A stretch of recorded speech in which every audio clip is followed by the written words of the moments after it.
Ini Google-nya Dream Team. Dream Collector. Cewek boy iguana. Wah, udah lenyap. Ini anak-anak kepara. Karena guru kita melihara reptil ya reptil kita sendiri. Oke, betul. Itu dia kata-kata bijak yang terakhir yang paling gue seneng adalah guru kita dalam memelihara reptil adalah reptil kita sendiri. Iya.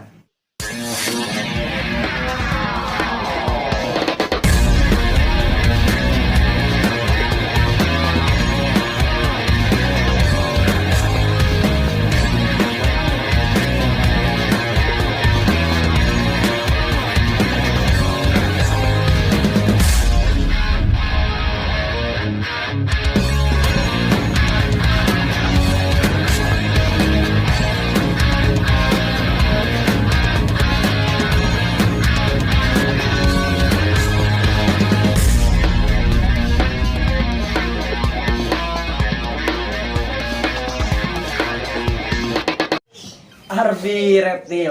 Oke, teman-teman, ini Google-nya Dream Team. Apa kabar, Bang? Sehat, Alhamdulillah. Alhamdulillah ya.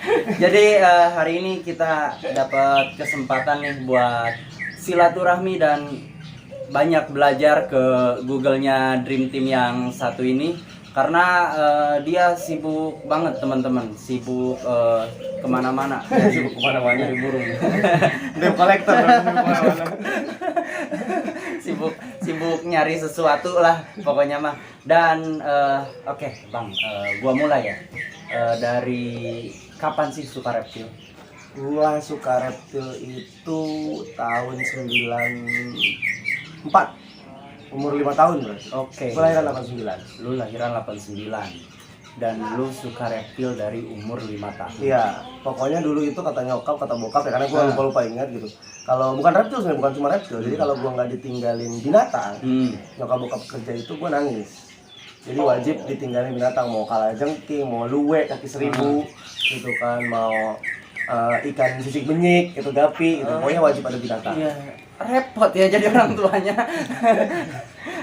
Oke, tapi Bang, selama ini kan yang kita dengar, entah itu di dunia YouTube atau medsos lain, lu nih spesialisasinya di ular kan. Nah, kalau memang untuk si ular ini sendiri, memang lu bergelut di dunia itu karena memang basic pendidikan lu atau kuat? Ular ya. Jadi awalnya memang gue suka semua binatang gitu kan. Nah terus kenapa gue lebih fokus ke ular itu karena gue pikir ular ini binatang yang paling banyak dibenci orang. Ya kita boleh survei lah, kita boleh observasi. Kita tanya, ketemu ular ngapain? Gue ketok bang, pasti gitu ke orang lewat ya kan, atau orang-orang yang di sekitar kita. Nah gue belajar ular itu, gue pengen merubah paradigma negatif dulu.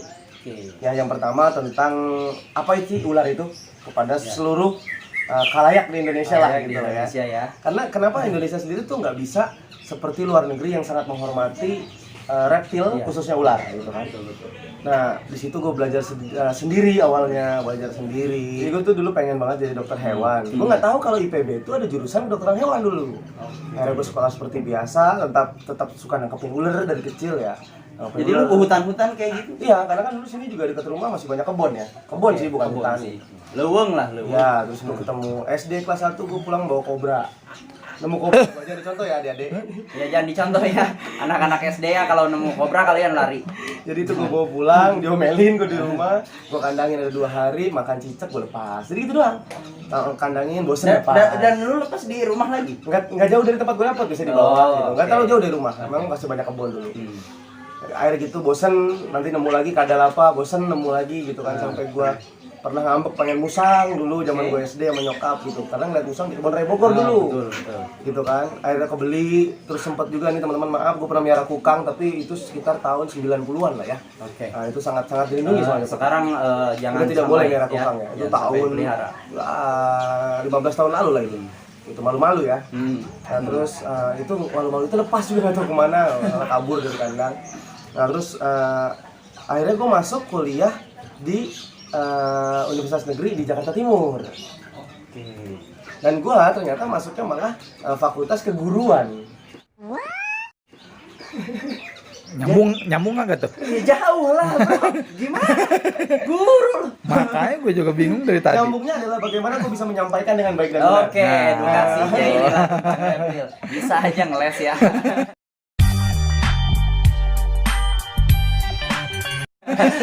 Nah, jadi ilmu keguruannya gue dapat gimana caranya tampil pede di depan orang banyak. Betul. Ya, kan? Jadi karena guru itu memang dituntut harus bisa ngobrol dan mengajari. Iya. Jadi Pak Guru nggak ngerti, ulangi. Sesuai kepanjangannya guru digugu dan ditiru. Asik. Ya kan? Jadi kita harus menjadi karakter Betul, seperti betul, itu. betul. Masuk ke guruan, teknologi pendidikan jurusannya. Tambah jauh. Jadi di jurusan itu adalah menyelesaikan masalah pendidikan melalui teknologi. Gitu, kayak bikin Oke, aplikasi ya. media pembelajaran gitu kan. Tapi gue tetap di situ main reptil, main satwa liar. Nah, sampai akhirnya di situ gue ketemu orang di kampus itu, cewek boy iguana. Ketemu cewek boy iguana, di situ gue deketin, gue ajak ngobrol, ternyata banyak yang main reptil di kampus gue dulu. Akhirnya gue bikin yang namanya RUC dulu, Reptil UNJ Club. Oke. Tahun Nah, 2007. teman-teman kalau misalnya teman-teman pemain reptil lama pasti update sama RUC itu. Kemana Iya. nggak tahu sekarang. Wah, udah lenyap. Udah lenyap. Cuma Rusia. Nah, RUC lahir cuma 7 orang. Heeh. Cuma 7 orang, kita kumpul setiap Kamis dulu di kampus. Gak lama gue dulu buka kaskus. Dulu kaskus ya Oke, zamannya. iya dulu zaman treat Iya, kaskus. kaskus dulu tuh, zaman bukan kaskus ada treat di situ keparat tulisannya. Heeh. Ayo kumpul gitu, kelompok pecinta reptil dan amfibi Depok. Oke. Dulu yang bikin itu namanya Wanta, nama treat itu kan. Sama treatnya. Gue masuk ke dalam keparat itu, akhirnya kita kumpul nih, satu kelompok pecinta reptil dan amfibi Depok ya. Ada kurang lebih tuh 12-15 orang saat itu. Pertama kali gathering di UI. Oke. Ya kan, kumpul akhirnya karena namanya nggak enak nih, ya karena namanya nggak enak, masa kita tiba-tiba kita mau diri Stigma keparat itu. ya, kita diundang wali kota, inilah anak-anak keparat. Ya.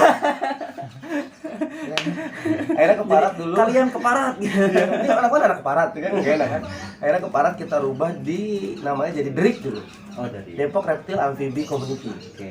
Ya, makanya C DRIC-nya dulu. DRIC alhamdulillah dulu maju pesat, Ya. itu sangat luar biasa. Gitu kan sampai akhirnya kita ada sedikit konflik di 2010, 2009 2010 itu saya lupa. Akhirnya saya misah dari DRIC itu sendiri, akhirnya saya membangun namanya komunitas Aspera. Aspera. Ya, Aspera itu saya ambil dari nama Latin ular asal Papua, Candoia aspera. Monotana. Oh, monotana. Ya. Ya, teman-teman tolong dimaklumin kalau misalnya gua nggak bisa bahasa Latin. Jangan Gitu. dilawan. Akhirnya terus berkembang lah ya, kita dulu sempat bikin aplikasi di Play Store dan lain-lain gitu kan.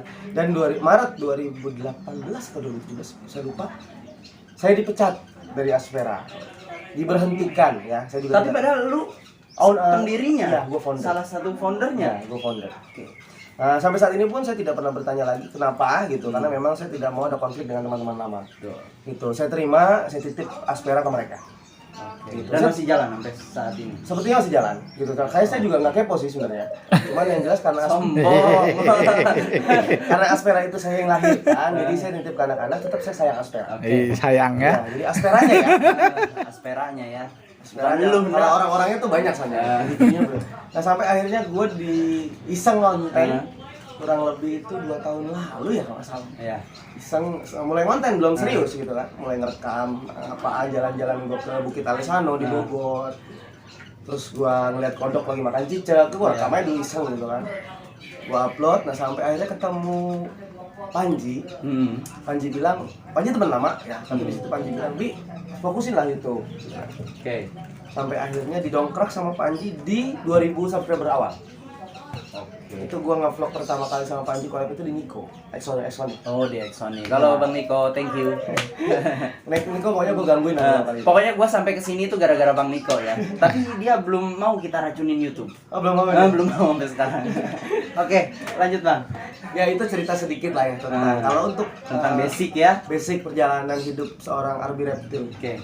Jadi lu seorang sarjana, seorang guru yang memang menekuni hobi reptil ini, oke lah, tidak terkhusus kepada ular, kepada umumnya reptil lah. Sampai akhirnya lu ada di posisi saat ini, ya Bang ya. Menurut lu, apa sih yang masih harus jadi perhatian warga-warga atau masyarakat-masyarakat di Nusantara tercinta ini sama hewan reptil kan, pandangan orang kan hewan buas, hewan galak, Ya, mematikan. mematikan gitu kan, karena memang ya dimulai dari ular sih sebenarnya kan. Dan untuk merubah paradigma negatif tersebut, langkah-langkah yang dibuat sama lu sama tim baru lu yang sekarang, atau dari lu pribadi sendiri apa aja sih bang? Awalnya memang gua kan edukasi jadi pembicara itu langsung tatap muka lah ya. Dari berdirinya pertama komunitas gitu kan sampai diundang individu, itu gua lebih banyak talk show atau seminar. Oke. Ya jadi hanya orang di situ aja yang gua kasih jangan edukasi gitu kan. Cuman alhamdulillahnya berkat YouTube gitu kan ya di 52.000 subscriber, gue sudah bisa seenggaknya 52.000 orang itu Oke, yang tidak perlu tatap muka. tidak perlu tatap muka. Gitu. Nah tujuan gue nih pengennya gitu. Pengennya tuh setiap orang ketika bertemu ular dia bilang, ih cantik ya, nggak usah diganggu. Sampai sekarang, tapi sekarang masih banyak orang yang ide jijik ya. Iya. Nah, itu yang pengen kita rubah. Jadi lu mau tuh yang mungkin kayak di luar sana mungkin ya, kalau misalnya ngeliat ular, oh iya bagus ya, Iya. cantik ya, udahlah toh dia takut. Pada dasarnya memang ular takut ya Bang, Manusia ya? takut sama manusia. Sama manusia dia Semua cenderung hewan liar, menjauhi. semua satwa liar tuh pada dasarnya takut sama manusia. Memang karena cuma paradigma kita aja yang Salahnya adalah kita ini selalu menjadikan ular peran antagonis. Oke. Ya kan, baik di film setan, di betul. film-film zaman dulu gitu, ular ini selalu menjadi peran antagonis atau musuh. Santet, atau ada adegan-adegan seram, ya kan? Atau mungkin akan ada petaka Ya, yang pakai betul. ular dulu lah gitu kan. Ya. Terus Jadi kalau mimpi ular itu petaka ya, gitu kan. terus juga orang tua yang memang ngajarin kita tidak semuanya itu salah sebenarnya. Orang tua itu kadang-kadang suka menanamkan sugesti berbahaya kepada anaknya. Misalkan, awas jangan main ke sawah, pala lu tercatok ular. Oke. Nah itu akan terus terngiang Terngiang. di orang-orang, akhirnya si anaknya menurunkan lagi ke anaknya. Aduh. Itu. Ini Kardi lah jadinya. Terngiang. Iya. Gitu loh. Kalau luar negeri kan lihat this is snake, ini ular gitu kan.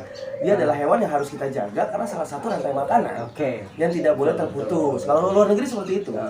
Karena kalau memang di alamnya sendiri si ular ini terputus rantai makanannya, kalian semua nggak akan bisa bayangin populasi tikus Ya bener banget. meledaknya kayak gimana gila-gilaannya. Karena kalau kasus di dunia kematian akibat gigitan ular itu jauh di bawah kematian akibat virus yang dibawa oleh tikus. Oh Jadi lebih banyak orang meninggal di dunia gara-gara virus yang dibawa oleh tikus dibandingkan gigitan ular berbisa di dunia. Nah itu juga teman-teman pelajaran yang paling baik tuh untuk kita ya. Jangan pernah memutus satupun rantai makanan benar. yang memang udah diciptakan sama Tuhannya kayak gitu ya Bang ya. Nggak mungkin nggak ada yang fungsi, semuanya pasti saling berkaitan. Nah,